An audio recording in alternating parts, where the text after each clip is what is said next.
Il est suivi par plusieurs millions de personnes sur les réseaux sociaux. Personnalité forte, née via la télé-réalité. Il est aujourd'hui sur scène dans un one-man show. Bonjour, Jérém Starr. Bonjour. Vous vous êtes fait connaître, je le disais, via la télé-réalité, principalement pour vos interviews de stars de la réalité, de la télé-réalité dans une baignoire. La première de ces interviews, c'était en 2016. Depuis, il s'est passé beaucoup de choses. Comment vous présenteriez-vous aujourd'hui ? Alors, c'est un petit peu compliqué, mais comme un enfant d'Internet avant tout, c'est vrai que j'ai utilisé les réseaux sociaux et Internet pour me faire connaître et pour tirer, on va dire, mon épingle du jeu en me spécialisant dans ce format d'interview. Je donnais toutes les coulisses, finalement, de la télé-réalité. Et puis, j'ai découvert petit à petit un monde qui me correspondait de moins en moins, un monde peut-être même dangereux pour les jeunes. Donc, je suis devenu un lanceur d'alerte. Et puis, petit à petit, j'ai quitté progressivement ce monde pour réaliser finalement mon rêve d'enfant, monter sur scène. Vous dites que ça ne faisait pas rêver votre maman quand vous faisiez ces interviews dans les baignoires. Oui. C'est vrai ? Ma mère était un petit peu, atterrée, on va dire, par cette envie de devenir une star à tout prix. Et puis, elle pensait bien que ça ne fonctionnerait jamais. C'est vrai qu'aujourd'hui, on peut travailler avec les réseaux sociaux, être influenceur, mais... à l'époque, c'était pas encore ça aussi... n'existait pas. Ouais. Elle se disait, mais enfin, arrête de rêver, voyons. D'ailleurs, il y a un sketch dans mon spectacle sur la réaction de ma mère quand elle a su que je voulais devenir une star. Et c'est vrai que c'était très marrant. Aujourd'hui, elle est davantage fière de vous quand elle vous voit à l'affiche d'un one-man show ? Ah bah oui. Elle a vu mon spectacle d'ailleurs la semaine dernière et évidemment qu'elle est fière. Et puis... voilà. On l'entend d'ailleurs dans un de vos sketchs. Oui, j'ai intégré sa voix sur un sketch justement sur sa réaction quand je voulais me faire connaître tout ça. C'est vrai que c'était très drôle. Et aujourd'hui, 15 ans après, elle se rend compte, finalement, il a bien mené sa barque. Et puis là, c'est du concret. Je fais des vrais spectacles dans des vraies salles et il y a quelque chose avec qui des milliers de vraiment. personnes qui viennent vous applaudir. Il est fait de quoi ce spectacle ? C'est vous, en vrai ?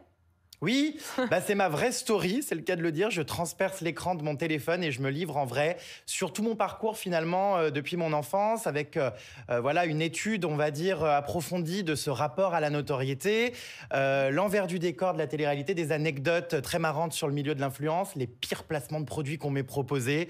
Genre quoi, par exemple ? Je sais pas trop si on peut le dire là, mais si, allez-y. Une crème pour blanchir l'anus. Ah oui, on vous a proposé ça. Oui, donc vous voyez, c'est très lunaire et je pense. Vous avez refusé ? Ah évidemment. Il y a de quoi en rire. C'est vrai que c'est un monde parfois il faut savoir faire le tri, mais c'est un monde encore bien méconnu pour certains et je le décrypte sur scène. Voilà, je me livre en vrai. On va regarder un extrait. Jérém Starr enfin sur scène. Regardez.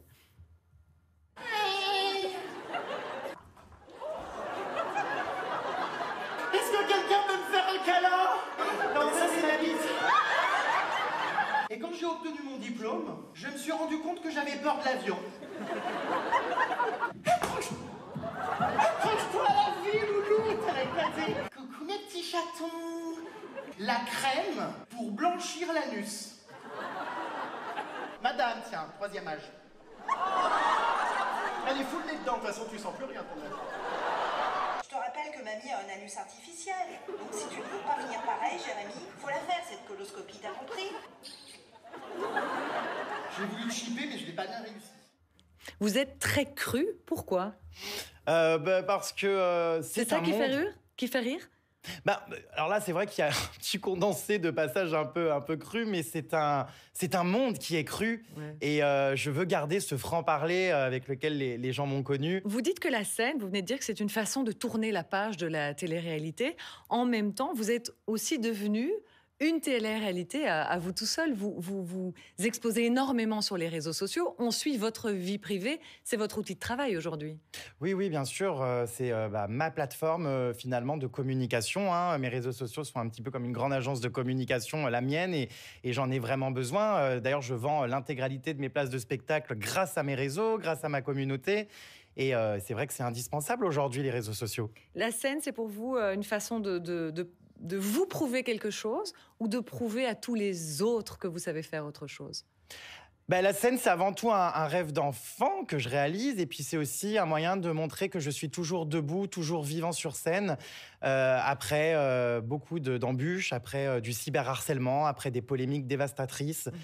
C'est un moyen de montrer que dans la vie, on peut toujours s'en sortir et on peut toujours aller au bout de ses rêves à condition de travailler sans relâche. Ouais. Vous êtes très engagé sur ce thème du harcèlement. Vous avez créé une plateforme de lutte contre le harcèlement scolaire.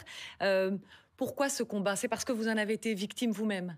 Oui, alors parce que j'ai été aussi initiateur de ça, en quelque sorte, quand je donnais la parole à des candidats de télé-réalité qui se clashaient via mes interviews. On va dire que je participais à tout ce système. Et puis Vous ensuite, regrettez ça? je ne sais pas si je le regrette. En tout cas, je l'aurais peut-être pas fait de la même manière aujourd'hui. Et ce qui est sûr, c'est que cette machine m'a explosé en pleine tête et que j'ai été ensuite, moi, victime de rumeurs terribles. Et en fait, en ayant vécu les deux côtés, je suis aujourd'hui, je pense, crédible pour mener ce combat et surtout aider les jeunes. Et j'ai envie de transformer mon histoire et de, grâce à ma maturité, aux choses que j'apprends durant mon parcours, pouvoir aider les plus jeunes. Parce que c'est un vrai fléau, que ce soit le harcèlement à l'école ou le cyberharcèlement. Et je suis d'ailleurs, très, très engagé. J'ai fait condamner des personnes en justice. C'est vraiment le combat de ma vie. Récemment, vous avez posté une photo sur Instagram avec un long message expliquant que quand vous étiez ado, justement, on voit ce message, vous rêviez d'être une star. Vous dites « Je me sentais mal à l'école, on se moquait de moi parce que j'étais efféminée. Alors je trouvais du réconfort auprès de mes idoles, Jennifer Matpokora, Nolwenn Leroy. » Qu'est-ce que vous vouliez dire dans ce message? C'était un vrai message de sincérité aux millions de personnes qui vous suivent. Bah voilà, c'est ça. C'était, en fait, c'est incroyable parce que Nolwenn, tout ça, toutes ces stars que j'adorais, qui me faisaient me sortir de ce harcèlement scolaire, par exemple, m'aidaient vraiment à me sentir mieux. Et j'aurais jamais pensé, quelques années plus tard, que Nolwenn, par exemple, serait abonnée à moi sur Instagram, me féliciterait pour mon one-man show, et surtout que je me produirais dans des salles où j'allais la voir. Et c'est aussi un moyen de montrer que toutes les personnes qui viennent à mon spectacle, quand j'étais petit, je rêvais de rencontrer mes stars. Donc, je propose en fait à tous ceux qui viennent de les rencontrer individuellement. Oui. Parce que j'ai été fan et je sais ce que c'est. Oui, sur votre affiche, il y a ce sticker, un selfie, là en bas, un selfie cadeau avec Jérém Star. Ça veut dire qu'après chaque spectacle, vous restez sur place et toutes les personnes qui sont venues peuvent faire un selfie avec vous. Oui. Ça doit être fatigant pour vous. Oui, mais enfin bon, je suis pas non plus au chantier, vous voyez ce que je veux dire? Ça reste Donc vraiment vous le très faites après chaque agréable. spectacle. Oui, pendant 4 heures, je parle à tout le monde, je fais des photos avec tout le monde, je discute vraiment. Les gens ont besoin de me parler, de me raconter le harcèlement qu'ils subissent. Il y a beaucoup de gens malheureux, le monde est compliqué pour certains et je les aide beaucoup. Voilà, j'ai besoin d'échanger, d'avoir les retours directs sur mon spectacle. Pour moi, ça fait vraiment partie de tout un pack. C'est passer un moment avec moi sur scène, mais aussi après. Ça vous apporte à vous autant que ce que vous leur apportez à tous les spectateurs? J'espère que ça leur apporte beaucoup. En tout cas, moi, ça me rend heureux puisque le personnage de Jérém Star, au départ, a été créé pour combler un manque, on va dire, affectif et recevoir tout cet amour me rend très heureux. Aujourd'hui, à ce niveau-là, Oui. effectivement. Oui. C'est le public qui comble ce manque que vous aviez? Ah bah totalement. Je veux dire, ma communauté, pour moi, est un membre de ma famille. Enfin, c'est vraiment très curatif pour moi. Ça veut dire que vous ne vous imaginez pas vivre sans les réseaux sociaux aujourd'hui? Bah non, puisque je ne pourrais pas exister sans les réseaux sociaux. Donc, ils sont indispensables. Et j'en ai besoin pour plein de choses. C'est mon support.